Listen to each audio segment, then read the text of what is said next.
Point मैंने ही rays किया था कि हम लोग अपने वार्ड के अंदर जो वाइन शॉप है वो नहीं खोलने देंगे, क्योंकि वो बिल्कुल बेल मंदिर के ऑपोजिट में यहाँ पे बालिका निकेतन है, अनाथालय है, उसके बिल्कुल सामने वो वाइन शॉप खोलने जा रहे थे। तो हम लोगों ने उस चीज़ को वहाँ पे ऑब्जेक्ट किया था और पूरा मोहल्ला हमारे साथ था। जम्मू के लोगों को सौगात मिलने वाली है स्मार्ट मीटर्स की। पहले इलेक्ट्रॉनिक मीटर आए, फिर डिजिटल मीटर आए, तब उन्होंने कहा बिजली विभाग ने कि 24 घंटे लाइट मिलेगी। अब स्मार्ट मीटर भी थोड़े दिन के अंदर सभी लोगों के। जय माँ डोगरी, मैं अक्षय सागर और आप देख रहे हैं रफ्तार जम्मू। चंद पलों की गुफ्तगू और सच से करवाएंगे रूबरू।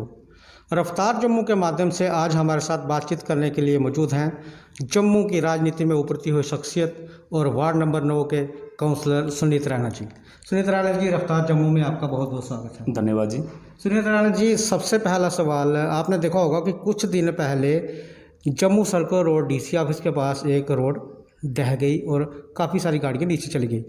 कुछ महीने पहले ये फिर से एक बार गिरी थी, उस समय भी इसका कोई टेंडर वगैरह हुआ और सूत्रों से पता चला है कि नियर अबाउट कोई 50-60 लाख के करीब यहाँ पर लगा। तो जब ये गिर गई तो मेयर साहब वहाँ मौके पर गए, लोगों ने रोष प्रकट किया। तो उसी दौरान मेयर साहब ने मीडिया को एक बाइट दी कि ये जो बनाया था टेम्परेरी तौर पे बनाया गया था, आने वाले समय में इसको परमानेंट बनाएंगे। एक चीज़ ये समझ नहीं आ रही कि ये टेम्परेरी क्या है और परमानेंट क्या है, क्या कहेंगे सर? बेसिकली अक्षय जी, ऐसा है कि हमने भी वो सारा एपिसोड सोशल मीडिया के थ्रू देखा था और उसमें जो लोगों के कमेंट थे या जो प्रेजेंट वहाँ पे लोग थे और जो उनका कहना था, मुझे लगता है ये शायद कंटिन्यूसली ये बार बार ऐसा कुछ हो रहा है कि वो डंगा जो है वहाँ पे अब ये दूसरी बार गिरा है।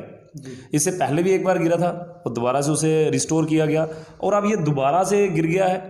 तो मुझे लगता है कहीं ना कहीं यहाँ पे एक क्वेश्चन मार्क बनता है कि ऐसा क्यों हो रहा है। कहीं ना कहीं हमें ये चीज़ देखनी पड़ेगी कि कंसर्निंग एडब्ल्यू कौन था, कंसर्निंग एक्जियन कौन था, कौन सी डिपार्टमेंट है, पीडब्ल्यूडी अगर उसको कर रहा है तो किस डिपार्टमेंट के किस एक्जियन ने वो सारे का सारा किसकी देखरेख में वो सारे काम हुए हैं, क्या टेक्निकल पॉइंट ऑफ व्यू से जो चीज़ उन्होंने काम किया है क्या वो वहाँ पे बनता था या नहीं बनता था। क्योंकि अगर कोई एडब्ल्यू एक्जिन बन रहा है तो वो पूरे का पूरा टेन्योर के बाद ही जाके एडब्ल्यू एक्जिन बनता है और काफ़ी ज़्यादा एक्सपीरियंस होता है उन लोगों के पास। और इतना एक्सपीरियंस होने के बावजूद भी अगर वो डंगा उनसे नहीं रिस्टोर हो पाया, एक तो छोटा सा काम था यहाँ पे, तो अगर आप देखोगे अभी आज जम्मू कश्मीर के अंदर बहुत बड़े बड़े डैम बन रहे हैं, तो अगर इसी तरह के एक्जिन और एडब्ल्यू वहाँ पे रहे तो मुझे लगता नहीं है तो एक आने वाले टाइम में हमारे ड्यूटी और एडमिनिस्ट्रेशन पे एक क्वेश्चन मार्क होगा। तो मुझे लगता है कहीं ना कहीं आज मेयर साहब को भी और मैं पर्सनली भी उनसे बात करूंगा कि जो भी कंसर्निंग एक्जिन था और चीफ इंजीनियर से भी अगर पूछना पड़े तो उनसे बुला के ये पूछा जाए कि एटलीस्ट पूरी की पूरी वो फाइल निकाली जाए और वहाँ पे चेक किया जाए कि कितना अमाउंट लगा है, कितना पेंडिंग है। और जैसे कि कह रहे हैं कि शायद ये टेम्परेरी बेस पे बनाया गया था और इसे परमानेंट अभी इन्होंने रिस्टोर करना है, तो मे भी हो सकता है कि इसको परमानेंट अभी रिस्टोर करना हो। तो होप फॉर बेस्ट, देखिए क्या होता है। उन्होंने शायद चीफ इंजीनियर को लिखा और उसका आंसर उनको जल्दी मिलेगा। सर, जिस तरह से देखा गया है कि कोरोना काल के चलते भारत सरकार द्वारा एसओपी का बोला गया कि आप एसओपी का पालन करें। अब आपने देखा होगा कि जम्मू में शराब की दुकानों के नए तरह से टेंडर निकाले गए, उनके लिए कोई एसओपी नहीं है, लोग बवाल कर रहे हैं। लोगों का कहना है कि रिहायशी इलाकों में शराब की दुकानें नहीं होनी चाहिए। जो गलतियां पिछली सरकारों ने की रिहायशी इलाकों में या धार्मिक स्थलों या स्कूल के पास शराब की दुकानें खुलवा के, वही गलती हमारा जम्मू प्रशासन कर रहा है। हमारी मेयर साहब से भी बात हुई। मेयर साहब एज ए आप समझ लो कि फादर ऑफ द सिटी, यानी कि फादर ऑफ द सिटी हैं मेयर साहब, वो पिता का फ़र्ज़ नहीं निभा रहे। जनता परेशान है, छोटे छोटे बच्चे प्रदर्शन कर रहे हैं। आप बताएं मेरे को कि इस समस्या का समाधान कैसे निकल सकता है? नहीं सर, ऐसा नहीं है। एसओपीज़ का पालन, मुझे लगता है कि कोविड की जो सेकंड वेव आई है उसने एसओपीज़ लोगों को सिखा दिया है कि एसओपीज़ का पालन करना है, नहीं तो अपनी जान से हाथ धो सकते हैं। हाँ, लेकिन ऐसा है जैसे अब मैं अपने ऑफिस में बैठा हूँ और हम दोनों अकेले बैठे हुए हैं, तो अगर अभी मैंने मास्क नहीं पहना हुआ तो हम ये नहीं कह सकते कि मैं एसओपीज़ का पालन नहीं करता। जब भी हम लोग अपने ऑफिस से बाहर निकलते हैं, जब गाड़ी से बाहर निकलते हैं, तो हम लोग प्रॉपर वे में हाथ को बार बार सैनिटाइज कर रहे हैं, मास्क पहन रहे हैं। लेकिन जो वाइन शॉप का मुद्दा आप लोगों ने उठाया है और आप कह रहे हो कि मेयर साहब, मुझे लगता है मेयर साहब को जो अपना काम करना चाहिए वो कर रहे हैं, बखूबी काम कर रहे हैं। कहीं ना कहीं जो पूरा का पूरा एडमिनिस्ट्रेशन आज जो ये वाइन शॉप वाला मुद्दा उठ रहा है कि गली गलियों में वाइन शॉप खुल रही हैं, तो कल भी हमारी एसपी मैम से एक मीटिंग थी, उसमें हम लोगों ने अपने अपने पॉइंट रखे थे। मुझे लगता है कि पूरी कॉरपोरेशन के अंदर सबसे पहले वार्ड नंबर 9 के अंदर ही ये पॉइंट मैंने ही रेज़ किया था कि हम लोग अपने वार्ड के अंदर जो वाइन शॉप है वो नहीं खोलने देंगे, क्योंकि वो बिल्कुल बेद मंदिर के ऑपोजिट में यहाँ पे बालिका निकेतन है, अनाथालय है, उसके बिल्कुल सामने वो वाइन शॉप खोलने जा रहे थे। तो हम लोगों ने उस चीज़ को वहाँ पे ऑब्जेक्ट किया था और पूरा मोहल्ला हमारे साथ था। मुझे लगता है कि इनको एक बार वो जो वायलाज ड्यूटी के नए आए हुए हैं एक्साइज डिपार्टमेंट को, उनको एक बार दोबारा से देखना पड़ेगा। एटलीस्ट कम से कम जो कंसर्निंग कॉरपोरेटर थे इस जेएमसी के अंदर, वो उनको फेवर में लेते, फेवर इन द सेंस कम से कम उनको जाके पूछ लेते कि वो कौन सा एरिया आपके वार्ड के अंदर है जहां पे लोगों को ऑब्जेक्शन नहीं होती। मैं आपके चैनल से ये जनता को भी बताना चाहता हूँ, बहुत से चैनलों में हम लोगों ने देखा है कि कुछ पोर्टल वाले या सोशल मीडिया वाले लोगों को कह रहे थे कि शायद कॉरपोरेटरों ने एनओसी दे दी हुई हैं। तो मैं ये क्लियर कर देता हूँ कि ये जो न्यू हमारे पास इसमें ड्यूटी में जो इनके एक्साइज के बायलाज हैं उसके अंदर किसी की भी एनओसी की ज़रूरत नहीं है। यहाँ पे जो टेंडरिंग प्रोसेस हुआ है उसमें जो अलॉटमेंट दी गई है वो वार्ड वाइज हुई हैं। अगर मेरे वार्ड के अंदर पहले से ही 2 शराब की दुकानें थी तो दोबारा से 2 नई शराब की दुकानें वहाँ पे खोलने के लिए टेंडर प्रोसेस हुआ, और जिस भी बंदे को वो टेंडर मिला है अब उसको वो 2 नई उन्हीं की जगह पे खोलनी है, चाहे वो वहीं पे खोले या फिर वार्ड नंबर 9 पे वो कहीं पे भी खोल सकता है। हाँ, उसमें पुलिस डिपार्टमेंट की रिपोर्ट मस्ट है, कारपोरेटर की, सराउंडिंग में लोगों की ऐसी कोई एनओसी उस प्रक्रिया में नहीं है।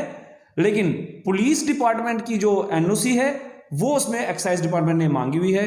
और मैं आपको बता दूं कि जितने भी कंसर्निंग पुलिस पोस्टें हैं जहां जहां पे वाइन शॉपें खुल रही हैं उन्होंने वो रिपोर्टें वहां पे बना के एक्साइज डिपार्टमेंट को भेजी हुई हैं। अगर मैं अपने वार्ड की बात करता हूं तो हमारे वार्ड के अंदर भी जो हमारी कंसर्निंग पुलिस पोस्ट पड़ती है उन्होंने उस पर मेंशन किया हुआ है, और मैंने प्रॉपर वहां पे जाके पता करवाया था कि आप हमें बताइए कि क्या आप लोगों ने अपनी उस एनओसी के अंदर बेद मंदिर का जिक्र किया हुआ है, बालिका निकेतन का जिक्र किया हुआ है कि नहीं किया हुआ। अगर नहीं किया हुआ तो आप उसमें उसका जिक्र कीजिए कि जो वाइन शॉप खुल रही है उसके 100 मीटर के अंदर यहाँ पे बेद मंदिर है, यहाँ पे बालिका निकेतन है और रेजिडेंशियल एरिया, और लोग इसका विरोध कर रहे हैं, इसलिए यहाँ पे नहीं खुलनी चाहिए। लोग विरोध कर रहे हैं। चौक चबूतरा में भैरवनाथ मंदिर के बिल्कुल सामने दुकान थी, बंद हो गई, शायद दुकान पर जो जल्द बिक भी जाए, लेकिन वो दुकान वहाँ नहीं खुली भैरवनाथ मंदिर के, तो वो दुकानें आगे जाके वाइन शॉप खुल गई। पहले महालक्ष्मी मंदिर पकड़ांग के इस तरफ वाइन शॉप थी, अब इस तरफ ना होके दूसरी तरफ हो गई। तो यहाँ मतलब वो कहाँ गया डिस्टेंस की, कहते थे 100 मीटर 200 मीटर पर नहीं होना चाहिए। इस तरह की ये मतलब क्यों ऐसा जम्मू के साथ खिलवाड़ किया जा रहा है? देखिए सर, ऐसा है कि गवर्नमेंट को तो आप सबको पता है कि उनको रेवेन्यू से मतलब है, गवर्नमेंट ने रेवेन्यू जनरेट करना है, वाइन शॉप खुलनी है और ये 100% खुलनी है, हम रोक नहीं सकते। हमारे पास ऐसा कोई, अगर आपको हो कि बायलाज में या हमारे पास ऐसी कोई पावर नहीं है कि हम लोग वाइन शॉप को रोकने से खोल सकते हैं। हम कह रहे हैं आप खोलिए, पर वहाँ पे खोलिए यहाँ पे फिजिबल प्लेस हो, यहाँ पे किसी बंदे को कोई ऑब्जेक्शन ना हो, लोगों को कोई ऑब्जेक्शन ना हो। लेकिन प्रॉब्लम कहाँ पे आती है, अगर मैं आपको एक एग्जांपल देता हूँ कि पुरानी जितने भी वाइन शॉपें थी वो 30-30 साल पुरानी थी। उस दौरान अगर वहाँ पे सामने कोई एक मंदिर बन गया, शायद वो शराब की दुकान मंदिर से भी पहले से थी, आज उस शराब की दुकान वाले को अगर टेंडर या लाइसेंस नहीं मिला है, किसी नए बंदे को मिला है, तो वो जब खोलने जा रहा है तो लोगों को लग रहा है कि नई दुकानें खुल रही हैं। पर मैं क्लियर करना चाहता हूँ, नई दुकानें नहीं खुल रही हैं, जितनी पहले से एग्जिस्टिंग थी उससे भी कम है। जितनी भी दुकानें खुल रही हैं पहले से कम ही होगी, उससे ज़्यादा नहीं है।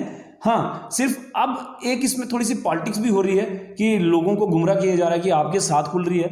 मैं एक बार ये ज़रूर कहना चाहता हूँ कि एट लीस्ट जहाँ पे भी दुकान खुल रही है, कंसर्निंग जितने भी एडजॉइनिंग में जो घर हैं, जो रेजिडेंशियल जो लोग रहते हैं, या फिर कम से कम जो कारपोरेटर वहाँ के हैं, आप एक बार उनसे कंसल्ट कीजिए। वो आपको एक लोकेशन बता सकते हैं कि उनके वार्ड में कौन सी ऐसी लोकेशन है जहाँ पे लोगों को ऑब्जेक्शन नहीं होगी, और मुझे लगता है वहीं पे इनको जाना चाहिए।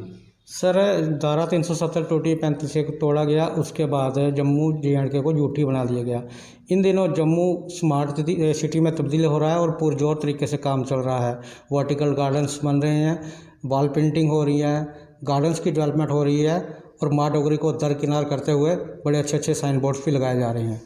इन दिनों एक चीज़ और नई देखने को मिली है, जम्मू के लोगों को सौगात मिलने वाली है स्मार्ट मीटर्स की। पहले इलेक्ट्रॉनिक मीटर आए, फिर डिजिटल मीटर आए, तब उन्होंने कहा बिजली विभाग ने कि 24 घंटे लाइट मिलेगी। अब स्मार्ट मीटर भी थोड़े दिन के अंदर सभी लोगों के घरों में लग जाएंगे। लेकिन एक चीज़ है, जैसे ही गर्मी आती हैं तो ये जो बिजली विभाग की जो खोखली बातें हैं वो चकनाचूर हो जाती हैं। क्या कहेंगे सर इसमें? देखिए सर, ऐसा है कि लंबे लंबे कट लगने शुरू हो जाते हैं। बिल्कुल बिल्कुल बिल्कुल बिल्कुल। देखिए अलग अलग चीज़ें हैं, ये सारे अलग अलग पहलू हैं। एक गर्मियों में बिजली बार बार कट क्यों हो रही है, एक तो उसका आंसर आपको चाहिए। दूसरा, स्मार्ट मीटर की अगर आप बात करते हो तो मैं सारे आंसर दूंगा आपको। सबसे पहले, कट क्यों लग रहे हैं? देखिए मैं एक सिंपल सी एग्जांपल दे रहा हूँ कि अगर मेरे वार्ड के अंदर किसी एक पोल की मैं बात करता हूँ कि उस पोल के अंदर अगर उसके एडजॉइनिंग में 3 घर हैं, उन 3 घर वालों ने अपना जो लोड लिया हुआ है इलेक्ट्रिक डिपार्टमेंट से, वो सपोज कीजिए कि टोटल 4 किलोवाट का है या 5 किलोवाट का है, तो उनको जो बिजली जा रही है उनके घर के अंदर वो उस मीटर से 5 किलोवाट ही जाएगी। उससे ज़्यादा अगर वो वहाँ पे इस्तेमाल करते हैं तो कहीं ना कहीं वो ट्रिप करेगा और शॉर्ट सर्किट होगा और कहीं ना कहीं वायरिंग में आग लगेगी। ये एपिसोड आपको देखने को मिल रहे हैं जगह जगह पे। तो ऐसा ही पूरे जम्मू के अंदर हो रहा है।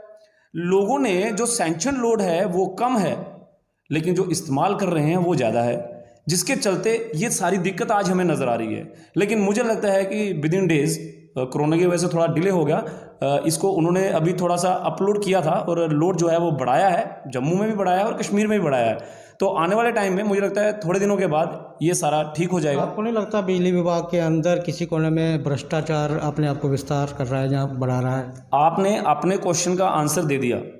आप मुझे कह रहे हो कि स्मार्ट मीटर और अभी आप कह रहे हो कि भ्रष्टाचार। तो भाई साहब, ये जो स्मार्ट मीटर हैं, जब तक ये जम्मू कश्मीर के अंदर नहीं लगेंगे तो ये भ्रष्टाचार खत्म नहीं होने वाला। आज अगर आप कहते हो कि बिजली चोरी हो रही है, तो भाई साहब सिर्फ स्मार्ट मीटर ही है जो इस चोरी को रोक सकता है। स्मार्ट मीटर के चलते कोई बंदा 5 किलो लोड है तो उसको घर के अंदर 5 लोड ही जाएगा। अगर किसी ने 3 किलो वाट लिया है तो 3 किलो वाट ही जाएगा।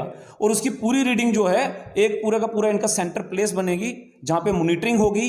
कहीं पे कोई शॉर्ट सर्किट हो रहा है, कहीं पे लाइट कम है ज़्यादा है, कहीं पे फ्लक्चुएशन हो रही है, वो जो उनका कंट्रोल रूम होगा वहीं से सारे का सारा हम लोग उसे ऑपरेट कर सकते हैं। तो मुझे लगता है कि स्मार्ट सिटी के लिए वो जो स्मार्ट मीटर आज जम्मू कश्मीर के अंदर लोग इसका ऑब्जेक्ट कर रहे हैं, कहीं ना कहीं ये वही लोग तो नहीं है जो कभी मीटर की बात ही नहीं करते, जो कभी बिजली के बिल की बात नहीं करते। मैं प्रॉपर बिजली का बिल देता हूं, मुझे स्मार्ट मीटर से क्या डरना। अगर मेरा इंस्टीट्यूट का आप देखोगे और रेजिडेंट का देखोगे, मेरे घर के बाहर ही मेरा कोचिंग सेंटर है, लेकिन मेरे कोचिंग सेंटर में कमर्शियल रेट से मेरा यूनिट लगा हुआ है और मेरे घर में रेजिडेंशियल मीटर लगा हुआ है। उसका अलग से बिल आता है, कमर्शियल वाले का अलग से बिल आता है। पर अगर स्मार्ट मीटर लग जाते हैं तो मुझे तो उसमें कोई ऑब्जेक्शन ही नहीं है। हाँ, उसमें मुझे फायदा होगा और आप सब लोगों को भी फायदा होगा। आज हम लोग जो परेशान हो रहे हैं कि ये जो दिक्कत बार बार बिजली कट हो रही है, तो मुझे लगता है कि वो कॉलोनीज, जिन कॉलोनीज के अंदर स्मार्ट मीटर लगेंगे, वहां पे जो फ्लक्चुएशन वाले काम है और ये जो बिजली चोरी ये जो कह रहे हैं और ये जो भ्रष्टाचार की बात उठा रहे हैं, मुझे लगता है कहीं ना कहीं उस पर एक लगाम लगेगी और आने वाले समय में पीडीडी डिपार्टमेंट के अंदर ये एक रोकथाम लगेगी और जो चोरी कह रहे हैं हम लोग बिजली की, वो कहीं ना कहीं बंद हो जाएगी। सर, आखिर में एक लास्ट सवाल है। एक मुद्दा बहुत गरमाया हुआ जम्मू में चर्चा का विषय बना हुआ है। जिस तरह से कुछ डिप्लॉय किया गया है आर्मी वगैरह को जे.एंड.के में, लोगों का मानना है या कुछ लोग कह रहे हैं कि कुछ जे.एंड.के में बड़ा होने वाला है। आप कुछ बता सकेंगे? देखिए सर, ऐसा है कि हम लोग देखते हैं अक्सर जब पेट्रोल का प्राइस बढ़ जाता है तो लोग चिल्लाना शुरू होते हैं, पेट्रोल का प्राइस बढ़ गया जी, पेट्रोल का प्राइस। पर जब कम होता है तो तब आपने कभी किसी को धरना करते देखा? पेट्रोल का प्राइस जब कम हुआ तो कभी किसी ने कोई प्रोटेस्ट किया? बिल्कुल नहीं। सेम प्रोसीजर यहाँ पे था। जब भी आर्मी यहाँ पे आती है तो लोग प्रोटेस्ट करना शुरू होते हैं कि कुछ ना कुछ बड़ा होने वाला है, जम्मू कश्मीर के अंदर आर्मी डिप्लॉय की जा रही है। पर मैं आपको बताना चाहता हूँ कि पिछले अभी कुछ देर पहले जितनी भी स्टेटों में इलेक्शन हुई है, तो उन्होंने उसके लिए जो आर्मी यहाँ से बाहर भेजी थी, वही आर्मी दोबारा वापस आ रही है। तो इसके चलते किसी को भी ऐसा कुछ सोचने की जो र्यूमर थे, मुझे लगता है शायद वो कल ही हमारे एलजी साहब ने भी उसको क्लियर कर दिया था कि इन र्यूमर पे मत जाइए, ऐसा कुछ भी नहीं होने वाला है। रफ्तार जम्मू से बात करने के लिए सुनीत जी बहुत बहुत धन्यवाद। ये थे वार्ड नंबर 9 से सुनीत रैना जी। इन्होंने हमारे हर एक सवाल का बड़ा बेबाकी से जवाब दिया। आखिर में हमने एक सवाल पूछा कि क्या जम्मू में कुछ बड़ा होने वाला है, तो इन्होंने भी वही आंसर दिया जो कल एलजी साहब ने बोला था कि कुछ आर्मी वाले बाहर भेजे थे इलेक्शन ड्यूटी पे या किसी और कार्यवर्ष, वही वापस आए हैं। लेकिन आप देखते रहिए आने वाले दिनों में क्या हो सकता है।